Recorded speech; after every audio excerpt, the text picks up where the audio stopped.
Good evening, I'm Nima Rajan, and this is Forum Daily for Wednesday, April 27th. We start our cast with a look at the latest data from the 2021 census, which shows the number of people aged 85 and older grew by 12% since the 2016 population count. Now that makes that demographic one of the fastest growing age groups in the country. Statistics Canada predicts it will triple by 2046, and by 2050, the 85 and older population could reach more than 2.7 million people. This will have a big impact on the healthcare system and on the need for long-term care. The census shows more than 1 in 4 people in that age bracket currently live in a collective dwelling, like a senior's residence, nursing home, long-term care facility, or hospital. All right, turning to Canada's role in the Ukraine war now. The government is imposing sanctions on more than 200 members of the People's Councils of the self-proclaimed People's Republics of Luhansk and Donetsk. Global Affairs Canada says the sanctions target people who are loyal to Russian President Vladimir Putin in Ukraine's eastern Donbas region. Foreign Affairs Minister Mélanie Joly says Canada will not stand by and watch Mr. Putin and his accomplices try to redraw the borders of Ukraine. Today, the House of Commons unanimously adopted a motion recognizing that Russia is committing acts of genocide against the Ukrainian people. Meanwhile, a report by RBC Economics says inflation and rising borrowing costs will affect all Canadian households, but low-income Canadians will feel it the most. Economists at Royal Bank say the debt service ratio of low-income Canadians will rise at twice the speed of high-income households through 2023.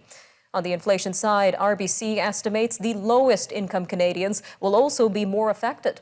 This because they spend a much larger share of their earnings on consumer purchases. The economists also say low-income households have a smaller cash cushion to deal with the rise in prices and borrowing costs. The digital giant behind Facebook and Instagram is voicing concerns about the federal government's new online news bill. The bill would force tech companies to compensate news groups for reusing their work. A spokesperson told a parliamentary committee that Meta is reviewing the proposed law before deciding on a future response.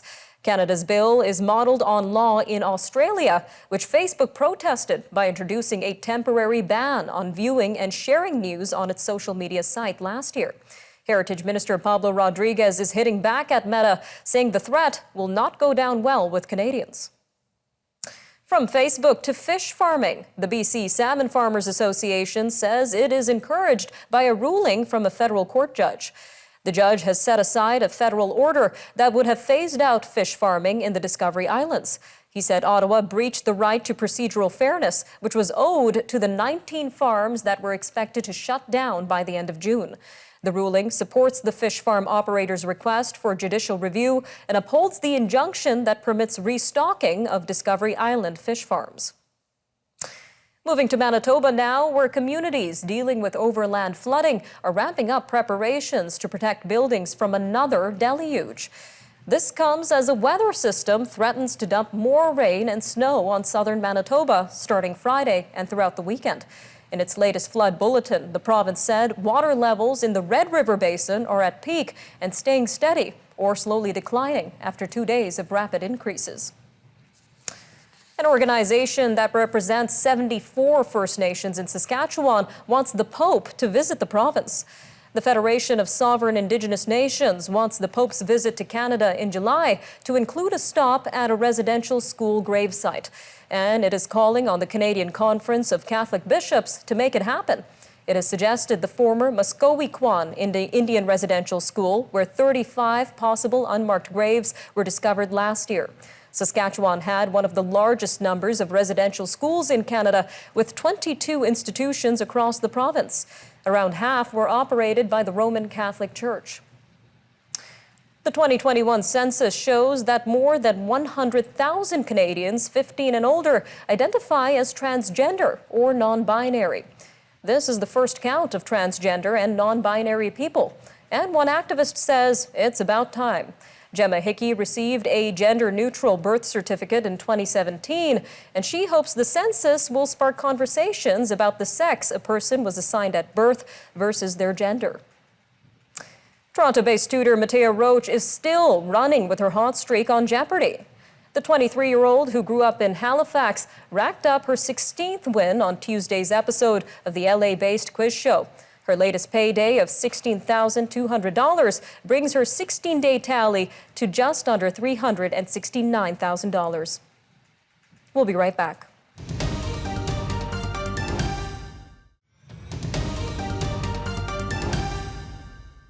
Dr. Anthony Fauci says the United States is out of the COVID-19 pandemic.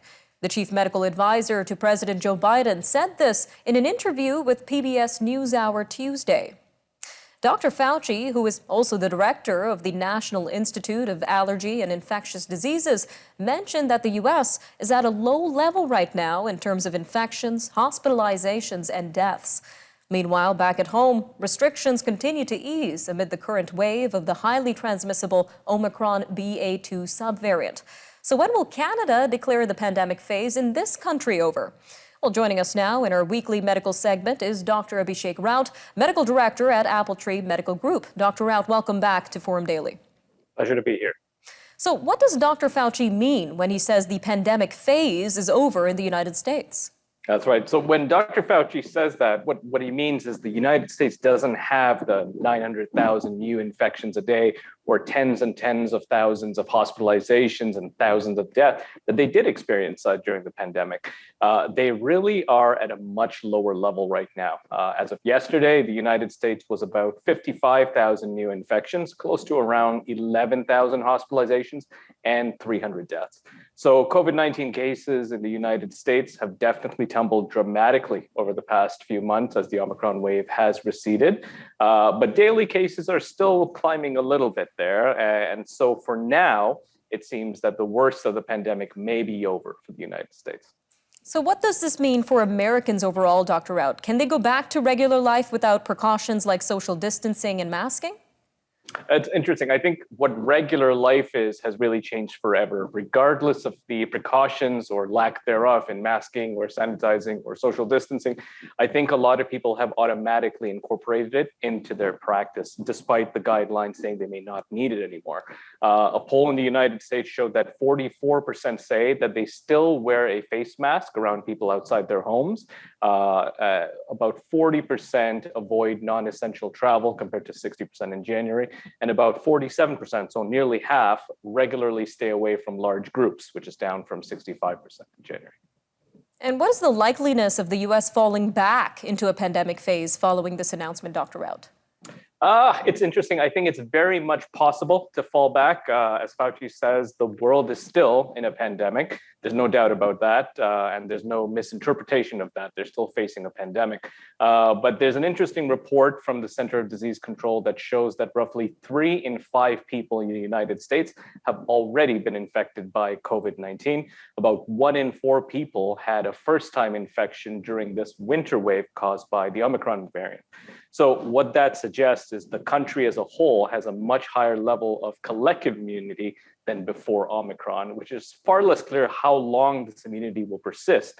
So if the immunity wanes, let's say in 3 months, the United States might find themselves back to square one. We'll definitely have to keep an eye on that, Dr. Raut. Now, bringing this back home to our Canadian viewers, how does Canada compare to the U.S. in terms of its own pandemic phase? Well, as of yesterday, we've had new cases about 7,500. But remember, just around 2 weeks ago, we saw confirmed cases of 65,000 with cases in the community, much likely much higher than that.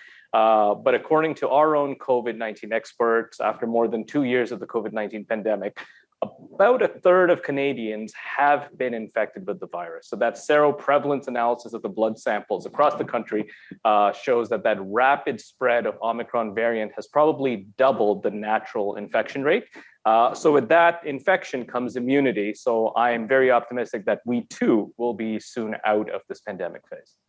All right, Dr. Raut, we're expecting a pretty busy season coming up as restrictions continue to ease. So how can Canadians enjoy their summer safely? I think it's been one heck of a ride with COVID-19, but things are definitely looking up. I think we're still need to be cognizant of social distancing, washing hands, but we should certainly embrace the few months of summer that we do have. Make a list of things that you do want to do, which do not include large, colossal groups of people in close proximity, and then do them when we have the chance. All right, Dr. Rao, just about 45 seconds left here, but I'm going to throw a bit of a tough question at you. But when do you eventually see Canada coming out of the pandemic? Well, I don't think we should get ahead of ourselves just yet. Things are looking good, and we're definitely in a much better place than other places. But I wouldn't throw out our masks just yet and pretend the pandemic is over. I personally think we'll have a pretty good summer and early autumn, but what we will see is the case counts may go back up, just like with seasonal infections such as coronavirus and influenza viruses in the fall. All right, Dr. Rao, always great having you on Forum Daily. We'll see you again next week. Thanks so much.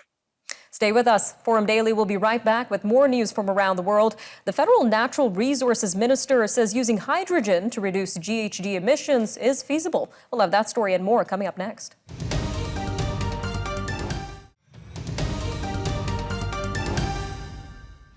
Canada has joined more than 100 of its allies around the world in subjecting 5 permanent members of the United Nations Security Council to more public scrutiny. This, if any of them chooses to flex its veto power. Canada's UN ambassador, Bob Rae, denounced the Security Council's veto power as undemocratic. A consensus motion adopted by the broader General Assembly yesterday to force a country to justify its use of a veto doesn't get rid of the power overall. But Mr. Rae says with Russia threatening to continue using it to prevent action against its war on Ukraine, the historic vote sends a signal that the world will be watching. Meanwhile, Canada's Natural Resources Minister says despite new concerns raised by the Auditor General's office, the government's plan to use hydrogen to reduce greenhouse gas emissions is still feasible. The AG's office says the Natural Resources Department's emissions projections for hydrogen are too optimistic. It says they depend on regulations that haven't been enacted yet and on the rapid expansion of measures such as carbon capture and storage. But Minister Jonathan Wilkinson says those projections are only designed to suggest what's possible. On the West Coast, picket lines could tie up British Columbia's film industry later this week. The province's District Council for the Directors Guild of Canada says it has issued a strike notice to the Alliance of Motion Picture and Television Producers and the Canadian Media Producers Association. The Guild says any production not covered by a safe harbor agreement may be subject to labor action. This was 72 hours after the strike notice was issued on Tuesday. Turning to the East Coast, where health officials in Prince Edward Island say new COVID-19 infections are trending downward, and the province will end its pandemic-related mask mandate on May 6th.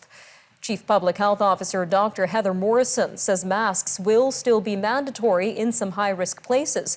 This is including hospitals, long-term care homes, and public transit. Masking will be highly recommended in most indoor settings. As well, screening and testing for COVID-19 at the Confederation Bridge and the Charlottetown Airport will end on Thursday. Staying in the east, where for the first time in over 2 years, cruise ships have docked in the Halifax harbor. 2 ships arrived in the city yesterday morning, marking the start of the 2022 cruise season. The Ocean Navigator and the Norwegian Getaway brought an estimated 4,000 passengers. Port of Halifax spokesperson Lane Ferguson says they are excited to see the cruise ships back in the city. Sonova Energy is reporting a first quarter profit of $1.6 billion. This is up from $220 million in the same quarter a year ago. The company is tripling its dividend to 42 cents per share, and it says it will also return cash to shareholders through share buybacks and/or variable dividends. Cenovus is raising its expected capital spending for this year by $300 million. This is due to increased costs at its Superior refinery rebuild. All right, moving to a Ukraine update by the British Defense Ministry. Its latest intelligence says Ukraine retains control of a majority of its airspace, and that Russia has failed to destroy Ukraine's air force or suppress its air defenses. Its assessment states that Russian air activity is focused on supporting ground forces in southern and eastern Ukraine.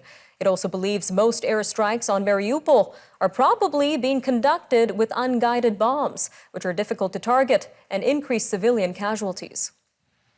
South of the border, the U.S. Centers for Disease Control and Prevention has released a study which makes it clear that many more lives could have been saved and will be saved by encouraging people to keep up to date with COVID-19 vaccinations.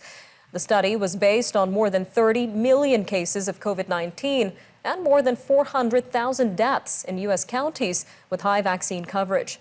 Those counties had more than an 80% reduction in death rates compared with largely unvaccinated counties. The Netherlands is marking King Willem-Alexander's 55th birthday. This with street parties and music festivals after 2 years of little celebrating during the pandemic.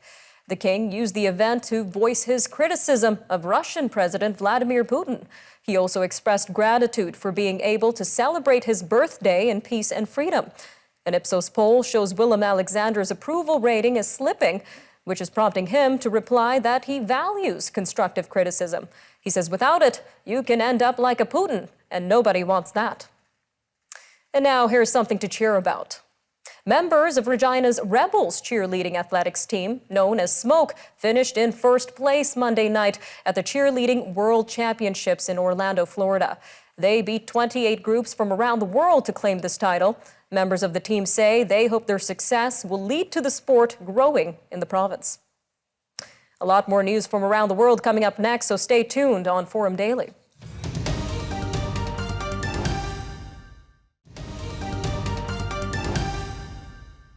Russia has escalated its standoff with the West over the war in Ukraine. This by cutting off natural gas to NATO members Poland and Bulgaria. European leaders call it blackmail, and gas prices across the continent shot up on the news. The tactic could eventually force targeted nations to ration gas and deal another blow to their economies. But it could also deprive Russia of badly needed income to fund its war effort. Today, President Vladimir Putin told both houses of the Russian parliament that the goals of the country's military operation in Ukraine will be unconditionally fulfilled. Meanwhile, Russia has released a U.S. Marine veteran who was jailed in Moscow for nearly 3 years. This is in return for the U.S. releasing a convicted drug trafficker serving a long prison sentence. U.S. President Joe Biden says the negotiations to bring Trevor Reed home required difficult decisions that he did not take lightly. Several other Americans still remain behind bars in Russia. This is including WNBA star Brittany Griner and Michigan corporate security executive Paul Whelan.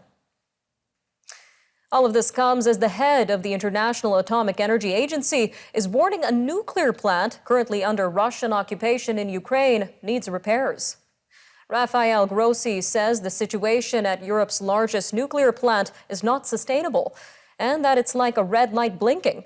The agency wants access to the plant, but for that to happen, it will need the cooperation of both Russia and Ukraine. Moving to Iran now, where state media say President Ebrahim Raisi expressed his government's desire for closer cooperation with China. This was during a visit to Tehran by the Chinese defense minister.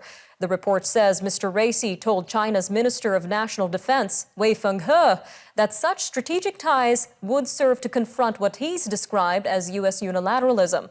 This comes as talks to revive Tehran's nuclear deal with world powers have stalled.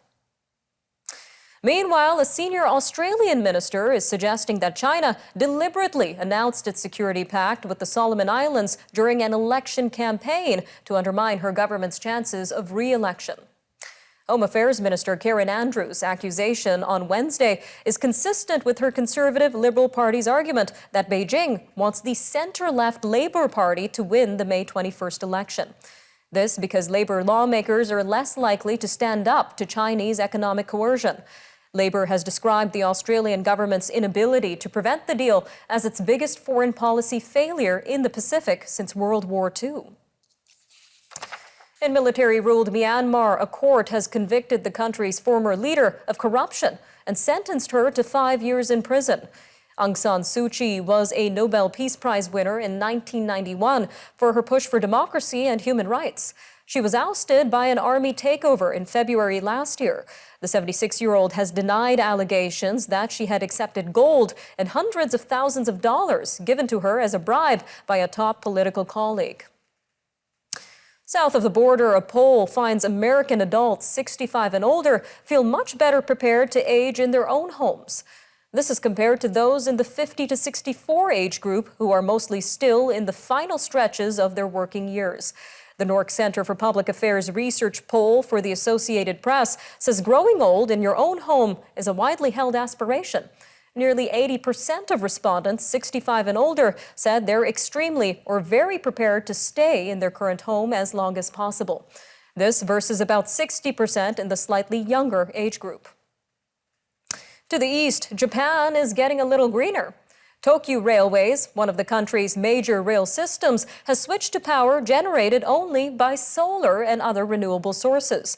That means the carbon dioxide emissions of Tokyu's sprawling network of 7 train lines and 1 tram service now stand at 0. Such steps are crucial for Japan, which is the world's 6th biggest carbon emitter, to attain its goal of becoming carbon neutral by 2050. Well, Belarus's top independent journalists organization has been awarded a UNESCO Press Freedom Award. The Belarusian Association of Journalists has been named as the laureate of the 2022 UNESCO Guillermo Cano World Press Freedom Prize. The $25,000 award is given for outstanding contributions to the defense or promotion of press freedom, especially in the face of danger. BAJ has operated in Belarus since 1995. The country's Supreme Court ordered it to be liquidated last year amid anti-government demonstrations. They broke out in August 2020, and this was after authoritarian President Alexander Lukashenko was given a 6th term in a presidential election that was widely seen as rigged. All right, that'll do it for your look at national and international news, Canada. Take care. We'll see you next time.